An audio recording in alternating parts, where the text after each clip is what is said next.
Hi guys, my name is Violet. I'm 23, and I'm scared. I don't understand what's happening to me, and I really hope somebody can help. It was Friday afternoon. I came back to my apartment after work to find all of my boyfriend's stuff gone, save a folded slip of paper leaning against a summer breeze candle in the center of our little round dining table. It seemed so glitched that I almost didn't believe it. The note said something to the tune of, "I can't do this anymore. I gave my portion of the rent to Jerry. I don't want my Tupperware back." I'm paraphrasing, but only slightly. It was devoid of personality and rather unfeeling, just as Chris had become since we graduated. Whether it was the fear of a stable adult life, a tearing off of college's happy-go-lucky veil, or just sheer boredom, I didn't know. Whatever it was, I'd felt it too. And I'm almost ashamed to say I was happy he left first, so I could keep the apartment. In the few moments it took to read the brief letter, my brain skipped across the stages of grief like a smooth stone, launched from a father's hand, sinking only when it reached acceptance. Chris was gone. I was relieved. I called up my girlfriend Sabrina, and after suffering through her half-hearted condolences, I asked if she wanted to go out that night. To where? Sabrina asked. Like a bar or something? Yeah, sure. Alright. Are you sure you're okay? The concern in her voice was evident.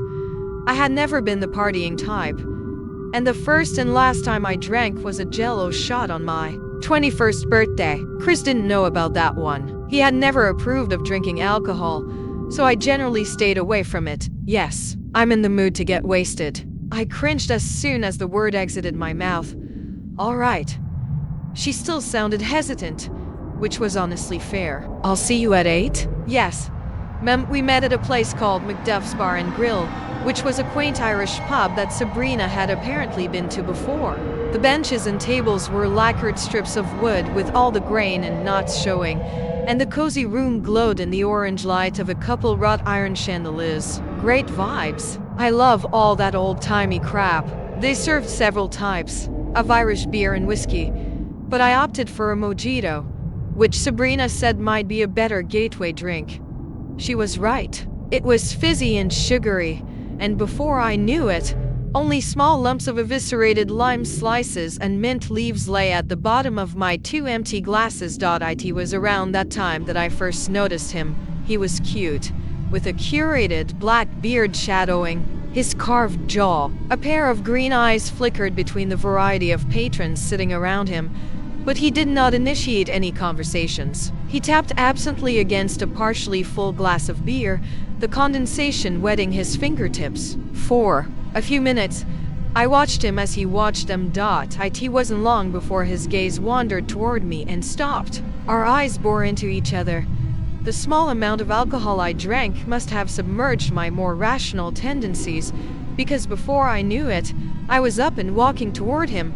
We greeted each other, and he was nice enough. His name was Adam.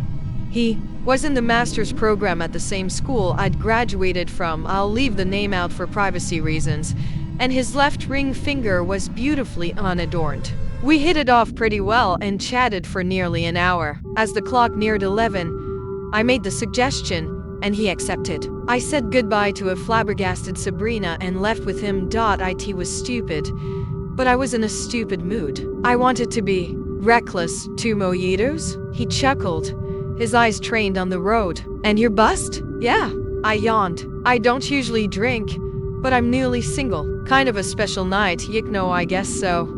He smiled. Glad to be your rebound. I held up a finger. Hey! But at least the rebound is the one that goes into the hoop. That is not how that works. Whatever, you know what I mean. We arrived at my apartment, and I invited him up. At this point, I was tired and tipsy, but determined. I had one goal in mind, and if I hadn't been so focused on that, I would have realized that I never gave him my address. The night went how you might expect, given the title. I awoke the next morning to find myself alone in bed, my sheets on the floor. He didn't leave a note, a hair, or even a whiff of cologne. He was gone from my life, and honestly, that's the way I wanted it. A part of me was briefly sad that I wouldn't see him again, but I pushed that away as fast as it came. It was a fun, dumb night. That was all. Saturday went by without a fuss, and it was well into Sunday afternoon when I noticed something strange. It started as a twinge in my gut, not my stomach, closer to my ovaries, like the dull cramp right before your period starts. That didn't make a lot of sense though, because my cycle ended last Sunday. Ain't no way I was already starting again. Fear shot down my spine like a bolt of electricity. God help me. I was pregnant. No. I took some deep breaths. And no way. 2 days after? Not a chance. I googled it anyway. 1 to 2 weeks after conception, the internet said, okay, that's debunked. Then, unless I'm in some kind of 1 in a million situation, but that's pretty unlikely. The answer hit me like a blind man driving a bulldozer. 3 fateful letters. Steadied. I spent the next couple of hours scrolling through webs and Reddit forums, comparing answers and clicking on reference links as my panic rose and subsided in hot waves. ChatGab told me not to worry. I probably had ovarian cancer, but since I'd caught it early, the doctors would be able to stop it. No problem. Yippee. Nothing was useful. Nobody could diagnose a pinching twinge in the lower abdomen after sex, which honestly made a lot of sense. And I could admit that I was probably overthinking things. So I did what I should have done 3 or 4 hours ago and called Sabrina. I don't know what to say, Vi. You kinda did this one to yourself. I picked at a spot of dried oatmeal on my jeans. So you think I'm right then? I have. And STT'd girl. I work at Taco Bell. How do you expect me to know? Do you have a gynecologist? There's the one who did my pap smear. But it's been a couple years. I don't know if she still works there. Just go to that same place. I'm sure somebody there can help you. I could sense the thinly veiled frustration in her voice, which was valid. Why was I forcing her to deal with my mistake? I was an adult. I could figure these things out myself. Thanks, Sabrina. I hung up the call and rested my forehead on the surface of the table. Ugh, I hate doctor visits. The gynecologist was able to get me an appointment for Tuesday, which was a bit of a miracle given the typical wait times. By the time Tuesday came around, the pain had increased. It was less of a cramp and more of a pinching. Like when you have a zit that's too far under the skin to pop. The waiting room smelled of rubbing alcohol with notes of puke and metal hovering just below the surface. After my many childhood hospital visits, I had become familiar with the unsettling flavor of sterility as if it were a comfort food. My mother had been a bit of a vicarious hypochondriac. She used my Medicaid health insurance as if it were a lifetime pass to a theme park, driving me to the ER every time I had a sniffle or a stomachache or even a larger than normal bug bite. It instilled in me a great dread of waiting rooms and hospital beds. That timeless liminality that drove me to nearly Lovecraftian insanity. As I sat waiting for a nursing aide to call my name, I scrolled mindlessly through Instagram reels in an attempt to assuage my fear. I had to believe that this pain was probably nothing, just like the many pointless hospital trips of my childhood. That raspy cough had not been tuberculosis. Those muscle aches had not been Ebola. That vomiting and diarrhea was just a stomach bug. Naughty, coli. Sad but ironic that COVID was what kicked my mom's bucket when I was finally called in. My fear of waiting was replaced with the anticipation of a diagnosis. What if it really was cancer or something like that? What if I only had months to live? Did I need to write a will? Looking back, ovarian cancer would have been a blessing. The aide ran me through all the traditional rigmarole medical history. Blood pressure, pee in a cup, etc. Finally, after a bit more mindless waiting, Dr. Kimani arrived. I let her know right away that I thought it was instead based on my research. She nodded and smiled and said that she appreciated my input, but she would have to check off her boxes for the sake of a holistic diagnosis. I can't remember all the questions she asked, but my answers in this pathological choose-your-own-adventure seemed to lead us to one unfortunate conclusion: a pelvic exam. I'll spare you the gruesome details, but let's just say I was more than a little embarrassed and uncomfortable. Do you feel anything strange? Dr. Kimani asked. You mean, besides your fingers up my vagina? I wanted to say, But I held back. The sarcasm, what would be considered strange, could be pain any different than what you've already been feeling? No, I don't think so. I shouldn't have to tell you that this was not what I wanted to hear. Right now, why would she be asking that? Did she feel something up there? I hushed my brain and tried to focus on more pleasant thoughts until the exam was finished. Okay. Violet, Dr. Kamani began, scanning her clipboard. I believe you have a vaginal cyst, very likely acquired as a result of chlamydia bacteria. They are rare, but they do happen. I applied light pressure to it. But you said you did not feel pain, which is unusual, but not impossible. I am prescribing you doxycycline, which is an antibiotic.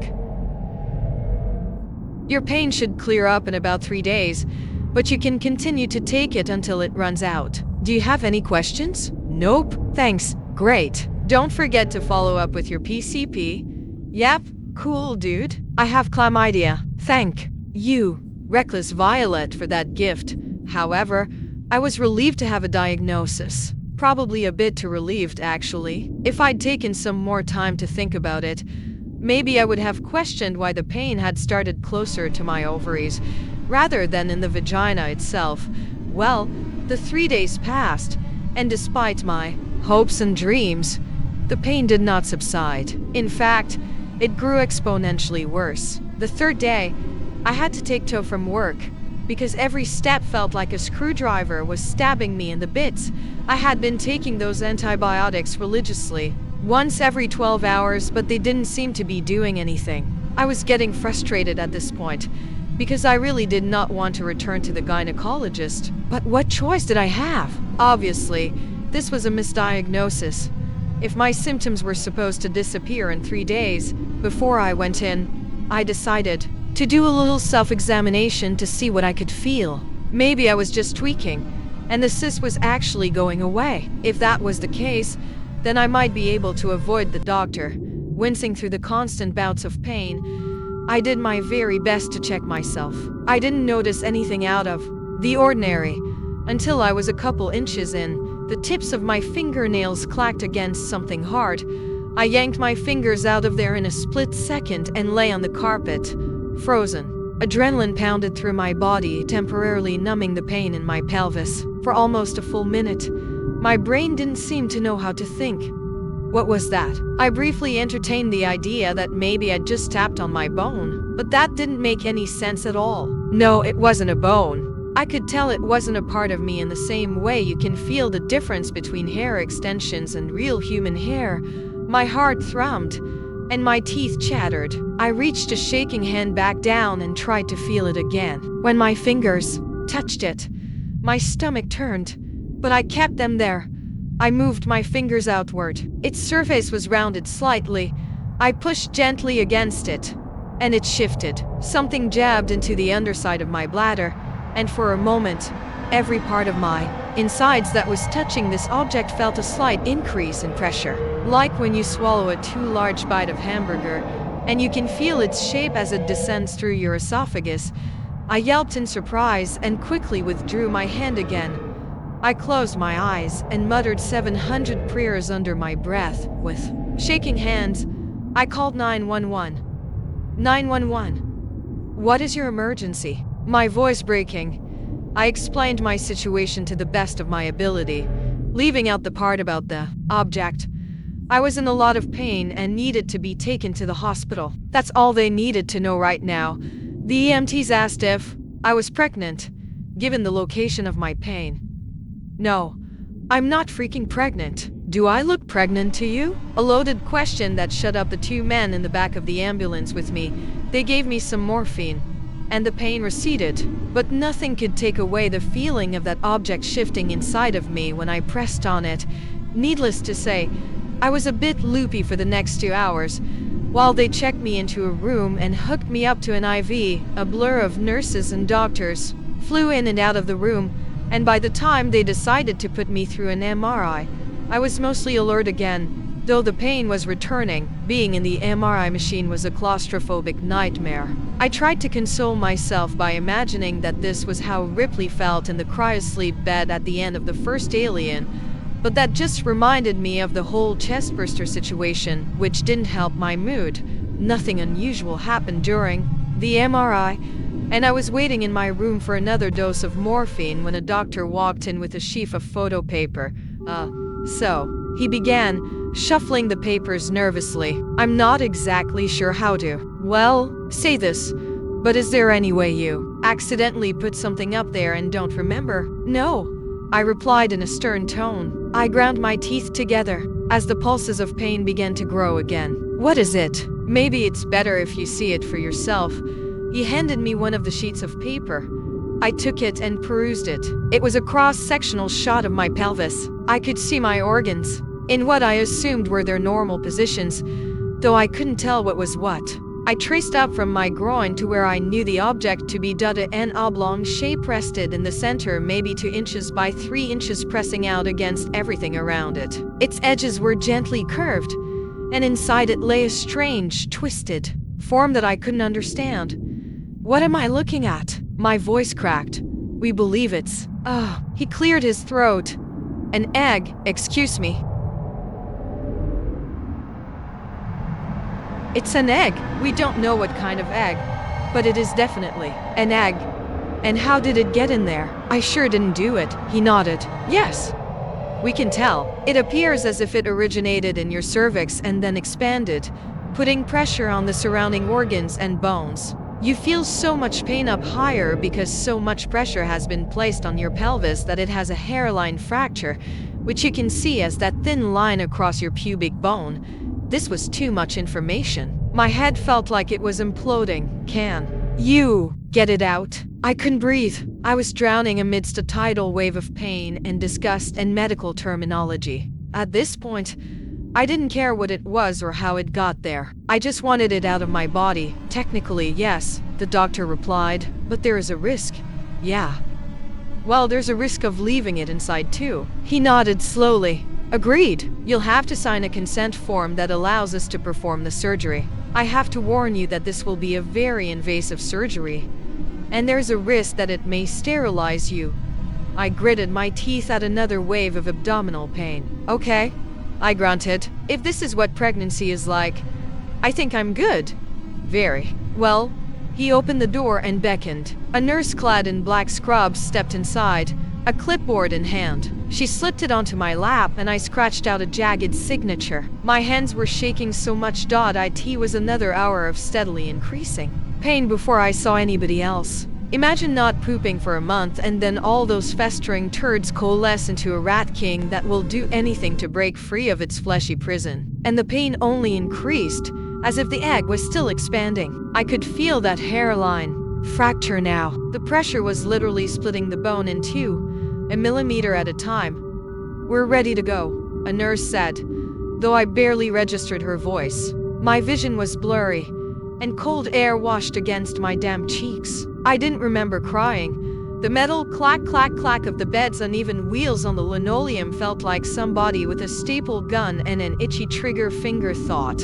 I was a 2-by-4. It took an eternity to get to the operating room. I reached my trembling hand to my eyes and wiped away the mist as a masked and gowned doctor pulled open the door to the room. Their hands slid under me and gently moved me over to the new bed. Bright white lights shone above me, shifting as they were adjusted to illuminate my lower half, clinks and clatters of instruments on metal trays. The smell of alcohol and iodine filled my nostrils, and I coughed. The spasm sent a jolt shooting up my spine. I cried out, "Have you ever been under general anesthesia, dear?" A pair of goggles beneath a fluffy teal bouffant peered down at me.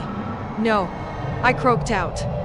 "Well, don't you worry about it. Here's the mask. I want you to take a deep breath and count backwards from 10, okay?" Soft rubber pressed against my cheeks and the bridge of my nose as I sucked in the warm, sickly sweet air. I didn't count, because at that point, I didn't care. I only wanted to go to sleep and wake up when it was over.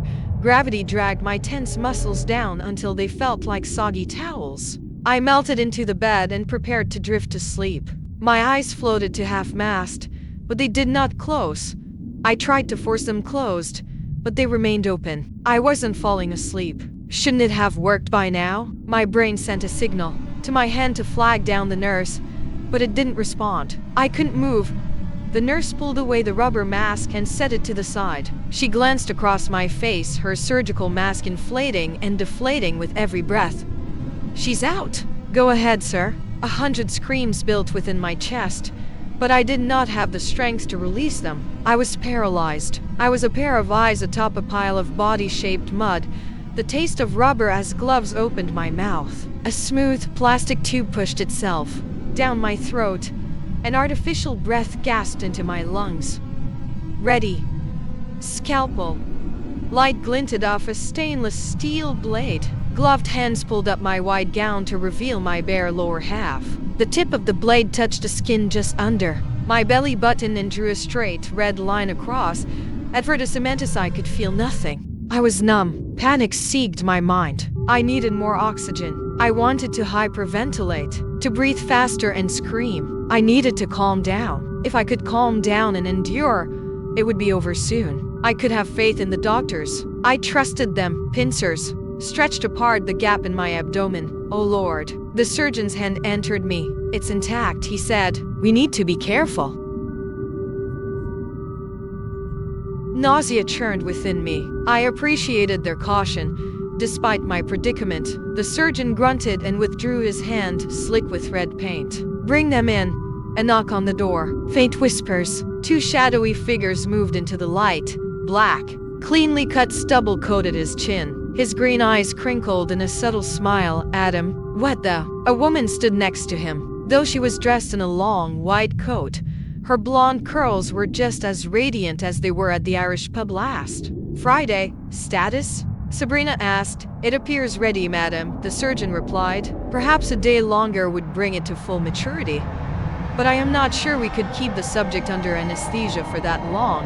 Sabrina turned to Adam and said something I didn't understand. It sounded like a baby's repetitive babbling mixed with the almost inaudible clicking of an insect. His lips peeled apart, and a long, forked tongue flicked at her. This was beyond comprehension. My mind was lost in the oblivion of confusion and fear, and all I could do was continue to watch. "Lord Mechshabel accepts." "Retrieve it," the surgeon nodded and shifted back to my body. His hand slid into my body's crevice, and the tendons in his wrists tightened as he grasped the object. The egg. As he slowly lifted it out, I saw it for the first time. My bleeding skin stretched out and slid down the sides of a sphere the size of a human head, covered in red-stained globs of mucus. Its surface appeared porous, but hard to the touch. A long, dense tube dangled from it, pulsing like a blood vessel. It grew taut as the egg moved further from me, and I could tell that it was connected, like an umbilical cord. "My lord," the surgeon muttered, extending the egg to Adam. "What on earth is happening?" My panic levels were rising again, and the tube down my throat was not helping. My vision twinkled with colored speckles as if I was going to pass out, but I remained conscious. Adam accepted the egg, not seeming to care as my bodily fluids dripped down his fingers. "Scissors." The surgeon slid the blades around the tube and snipped. A quick spray of white and brown goo splattered across my body and the coats of the attending doctors. A deep silence filled the room as everyone trained their eyes on Adam. The faint buzzing of the lights seemed louder than ever. He peered down at the egg with a gentle gaze and nestled it in his arm. He slid his other hand to the top of the egg and pressed his index finger into the shell. It crackled briefly, then broke. Thin lines spiderwebbed across it, and the majority of the shell fell to the floor. A gush of viscous liquid splashed across his arms, but he remained still. In the center of the shattered shell lay what appeared to be a human baby, curled in a fetal position. But it was all wrong. In place of a nose, a sharp, cartilaginous beak protruded. Flaps of loose skin extended from its tiny arms, cocooning its torso, and its genitals were covered by a slick, scaly tail. If I could have screamed, I would have. "Well done," Sabrina murmured. Adam did not respond, but began to open his mouth. His head jerked back, and 2 long, wet objects jutted out like a crow's beak. A gargling sound bubbled from his throat, and he lifted the baby up, setting it in the center of his huge protruding jaws. He tipped his head back, and his green, Eyes bulged from his head as the baby slid down his gullet and disappeared. His hands shot out, and he grabbed Sabrina, pulling her close to him. She widened her mouth, and he inserted the saliva-slicked tips of his bird-like jaws into it. His chest lurched, and his throat convulsed. A partially digested arm slid into her mouth, and she stumbled backward, chewing roughly. As she masticated her portion of the infant thing, the surgeon stepped forward and received the same treatment. This continued until every person in the room had received a feeding. At this point, my mind felt numb and distant, like I was floating through a dream. I couldn't rationalize what I was seeing. Adam's head jolted, and the fleshy beak slid back into his mouth, disappearing. He wiped his lips and, without a word, exited the room. "Clean her up and wipe her memory," Sabrina said, gesturing to me. "Make sure she's ready, and we'll keep her on standby for March's feeding." "Thank you." I awoke in my bedroom today, and that's where I am right now. I can hear my boyfriend making breakfast, just like he did the day he left. The same smell of fried eggs and spam. I have no idea what happened to me or what I saw, but I know that when I come home from work today, my boyfriend will be gone, and I will very likely have an irresistible urge to go to a bar, whatever these people usually do to wipe my memory didn't work this time. I don't know why, and I don't know how. If anybody reads this, I need help. Please. If they find out I remember, I don't know what they'll do to me. Should I pretend I don't know anything? Should I barricade myself into my bedroom? Please help me.